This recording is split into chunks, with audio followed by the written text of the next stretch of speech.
ভগবান শ্রীকৃষ্ণের 18 বাণী মেনে চলুন, ভালো থাকবেন। আজকের প্রতিবেদনটি মন দিয়ে শুনুন, ভালো লাগবে। জীবনে চলার পথে অনেক দিশা দেখাবে। ভালো লাগলে শেয়ার করুন।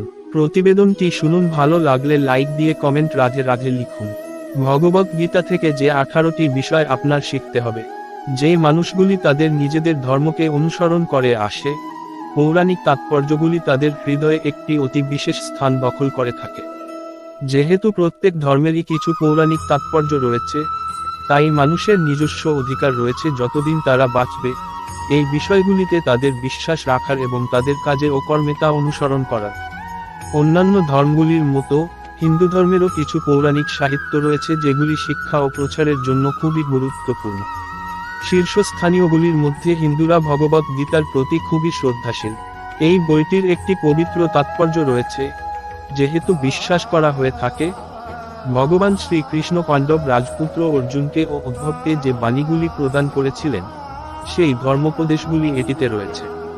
যতদূর ভগবত গীতার শিক্ষা সম্বন্ধীয় প্রসঙ্গ রয়েছে, তা অমূল্য ও এমন অনেক বিষয় রয়েছে যা আপনাকে ভগবত গীতা থেকে শিখতে হবে।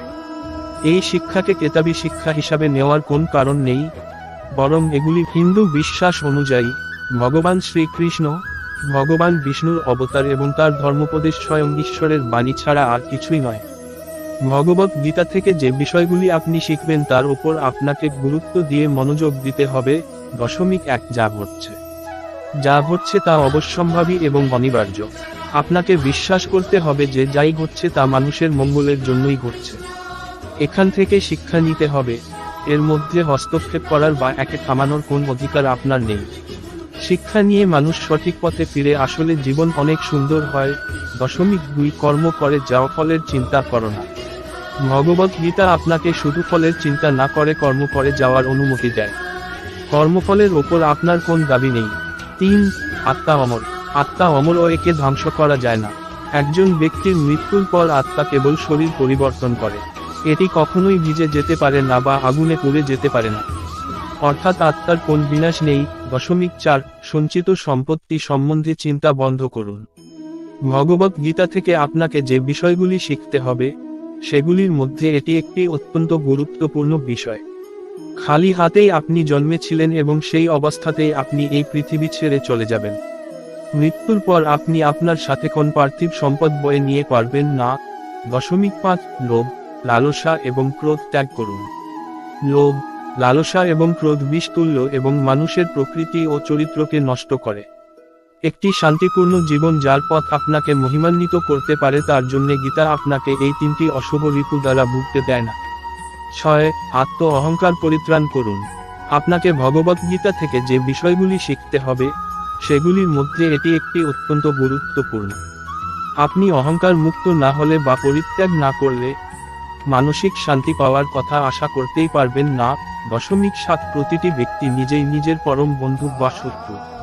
প্রতিটি ব্যক্তি নিজের ভেতর থেকেই অনুপ্রেরণা নিয়ে থাকে, কারণ সে নিজেই নিজের পরম বন্ধু বা শত্রু। সে নিজেই নিজের চিন্তা ও ধারণা থেকে বহুল পরিমাণে প্রভাবিত হয়ে থাকে ও সেই অনুযায়ী কর্ম করে থাকে। 8 যেমন কর্ম তেমন ফল। আপনার কর্ম ঈশ্বর দ্বারা যথোপযুক্ত বিচার করা হবে। মৃত্যুর পর আপনার কর্মের জন্য আপনাকে দণ্ড বা পুরস্কার পেতে হবে।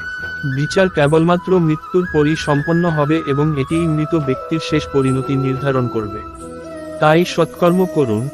এর জন্য ঈশ্বর আপনাকে জ্ঞান, বিবেক, মনুষ্যত্ব দিয়েছে। প্রয়োগ বিধি আপনার। 9 আপনাদের মূল্য দিন।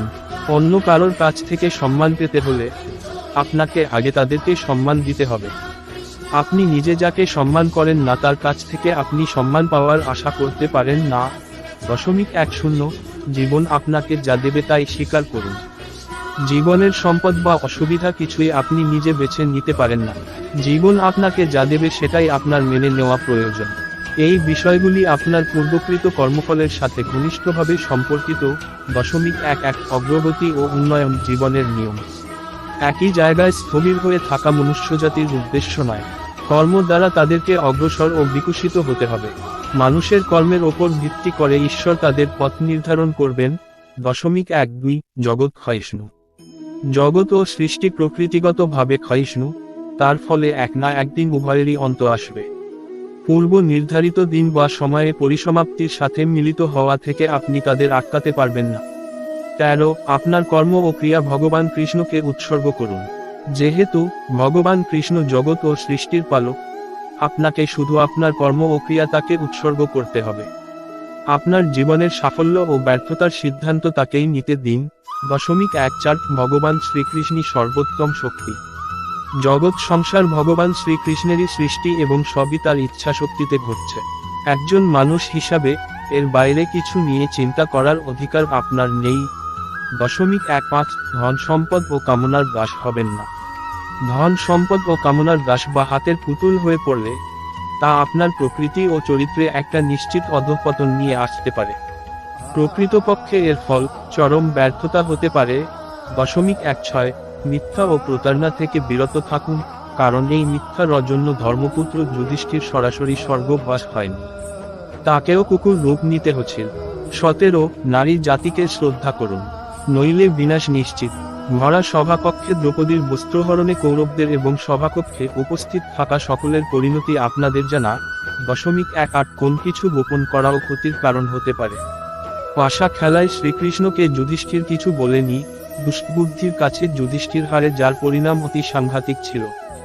এই কথা ভগবান শ্রীকৃষ্ণ উদ্ধবকে বলেছিল। গীতার শ্রেষ্ঠ একটি শ্লোক দিয়ে আজকের প্রতিবেদনটি শেষ করলাম। হরে কৃষ্ণ।